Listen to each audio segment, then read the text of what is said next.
What's up, everyone? Welcome back to Jared's Books. I am Jared, and I have a absolutely fantastic novel to review for everybody today, and that is going to be Hamnet by Maggie O'Farrell.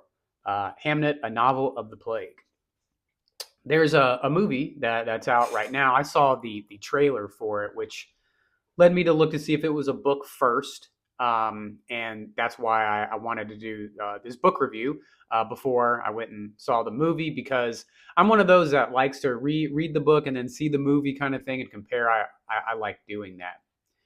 This book is about, it's kind of it's a historical fiction, and it's kind of a Hamlet origin story, like the play Hamlet by Shakespeare. I guess that would be mainly what it is, and then kind of a Shakespeare origin story second. The book follows, I would say, it's two timelines.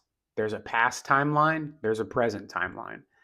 They go back very well. Maggie O'Farrell does a great job with the back and forth, where you never feel confused on where you're at. You're going to follow Agnes, which is a very free spirited, kind of like what we would call like a hippie today, hippie kind of woman, and she ends up getting together with Shakespeare, but they never call him Shakespeare. They never call him William Shakespeare. They never call him William. He's always referred to as a third, like a third person, like the Latin tutor or her husband or his son kind of thing, which is, it's pretty cool in itself. Uh, it adds like that little layer of mystery. Then you follow Hamnet, which is their son.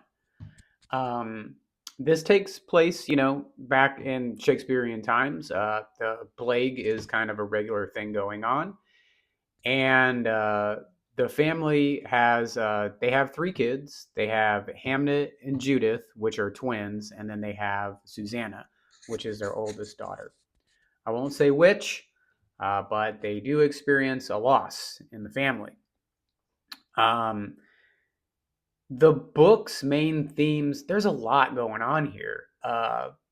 There's a romance story between Shakespeare and Agnes meeting and how they fell in love and got married and had kids and their family. There is a grief aspect to this that is gut wrenching and so well done by O'Farrell in this book, from both on Shakespeare's account and Agnes's part. And then there is the ending of the book is perfect, absolutely perfect ending. This novel is so well done. If you're looking for something dialogue heavy, this is not it. There is very little dialogue in this book.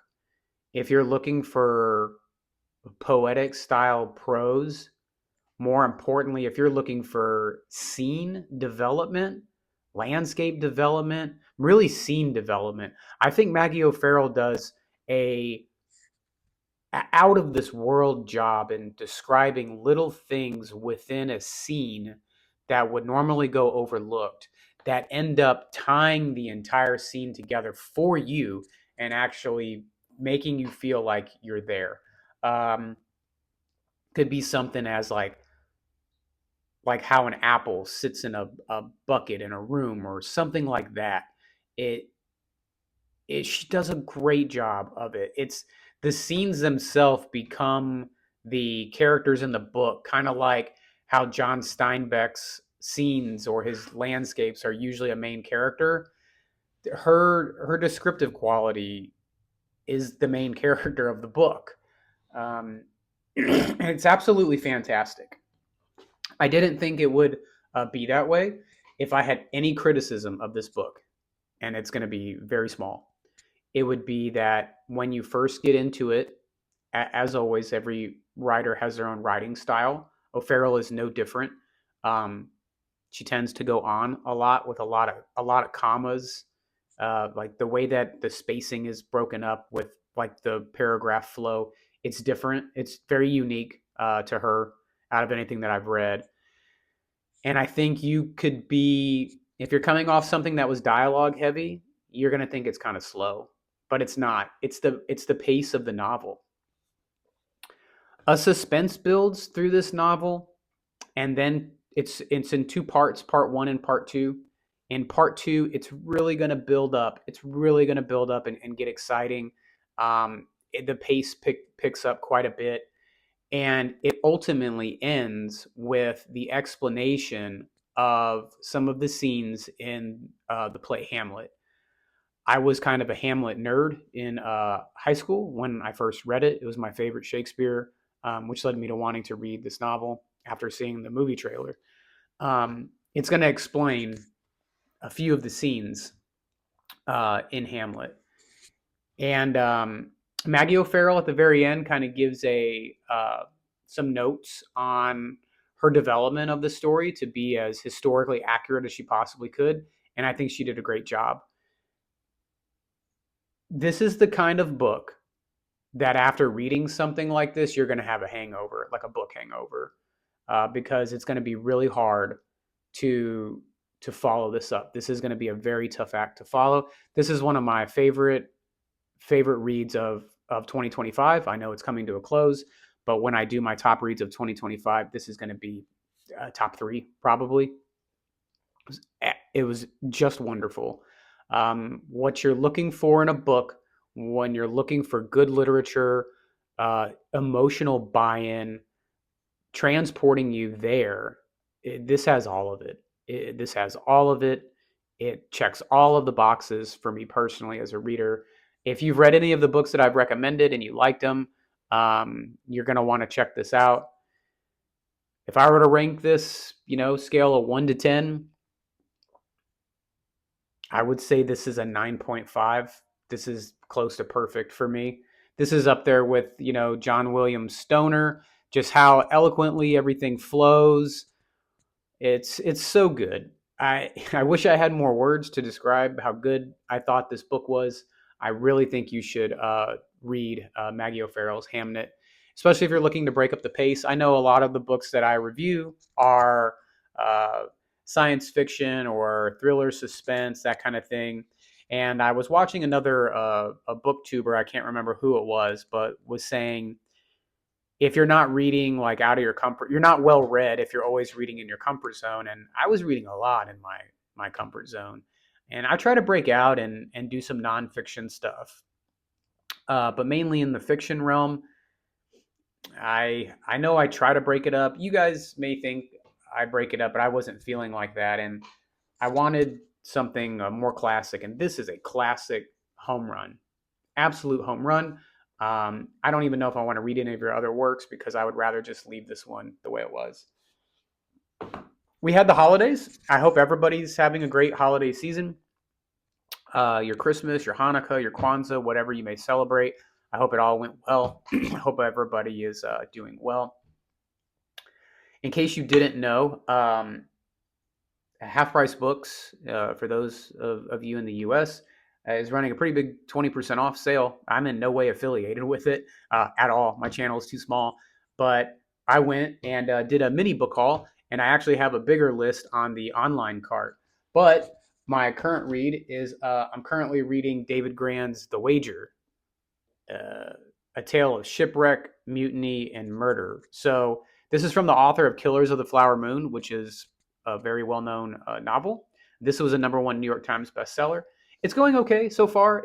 I'm just kind of cracking into it.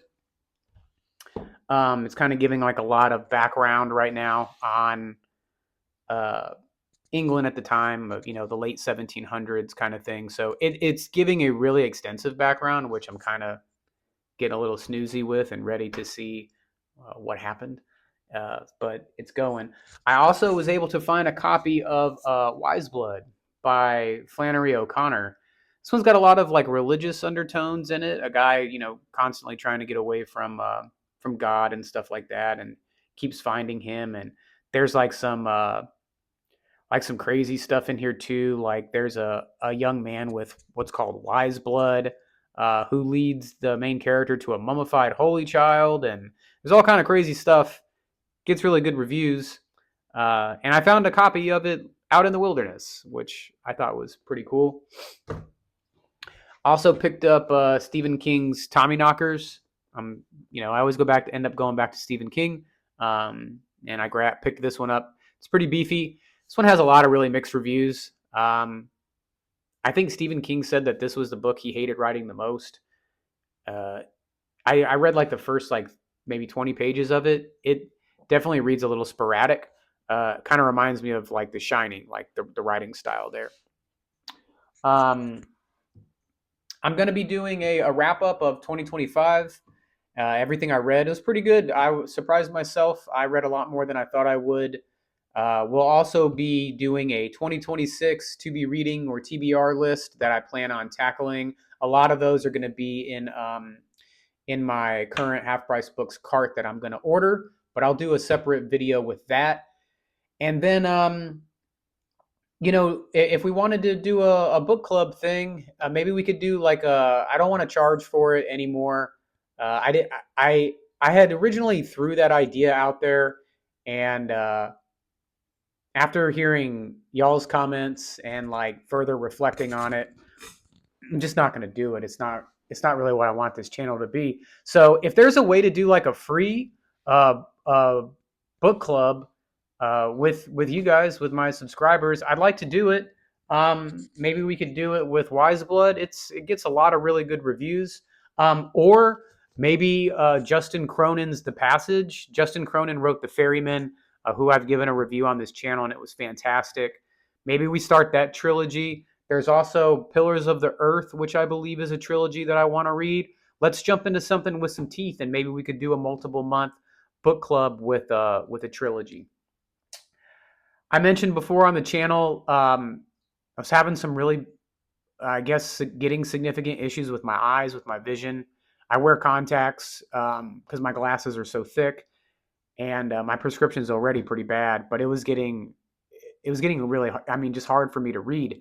I was having to hold a lamp while I was laying in bed, like the lamp, like literally the lampshade up to the book. To be able to read. But for Christmas, I received this doohickey here by Gritton or Gryton.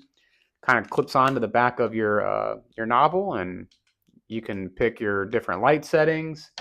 I also received this reading collar with the lights on it, different levels. So I look kind of like a cyborg when I'm reading now. I'll have the collar on, I'll have the light thing, and it really has helped my eyes relax. I can read in comfort. So that's why I was able to get through Hamnet, and I've already cracked into a little bit of Tommyknockers, but mainly The Wager is what I'm currently reading.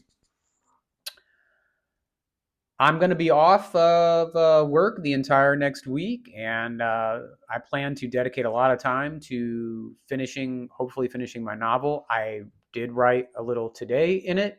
I would say I'm 91.5% done.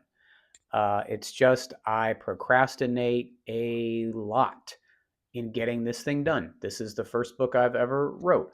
I do think I could get it published and not self-publish it. It's well over 110,000 words. I would like to reread it. I've already done one edit on it. I'm trying to get this ending done. I just procrastinate a lot with it. I don't know what it is. I don't know if anybody else has done this. If anybody else has attempted to write a novel and this has happened to you, please fill me in on what's going on. But check it out. Maggie O'Farrell, Hamnet. It's not a long read, but it reads a lot longer than it looks because it's so descriptive and prose heavy. There's not a lot of dialogue that you're going to rip through here. So it's going to take you, it took me like a week and a half, but that's because we were busy with the holidays and kids' dance recitals and things like that. And I was still doing work and having to go forced to be social and shit like that. So it's great talking to everybody. It feels good doing a video off the cuff like I always do up here. Look for some more videos coming from me this week. We're going to do a 2025 wrap up of every book I've read and a description. And then I'm going to go ahead and do the 2026 TBR. And then let's do a book club. Those of you that actually watch the channel, let's Let's either do Justin Cronin's The Passage series, or let's do that Pillars of the Earth, like kind of medieval series. Let's do one of those. I'm going to read the wager. So I would say we could start the book club if everybody wanted to, maybe mid-January, or we just kick it off in February, that kind of thing. Give us some time to get through whatever we're currently reading. But that's it for me. As always, keep reading. I hope everyone had a great holiday season. Let's look forward to the new year. And I look forward to the comments. As always, thanks for stopping by. Keep reading. Talk soon.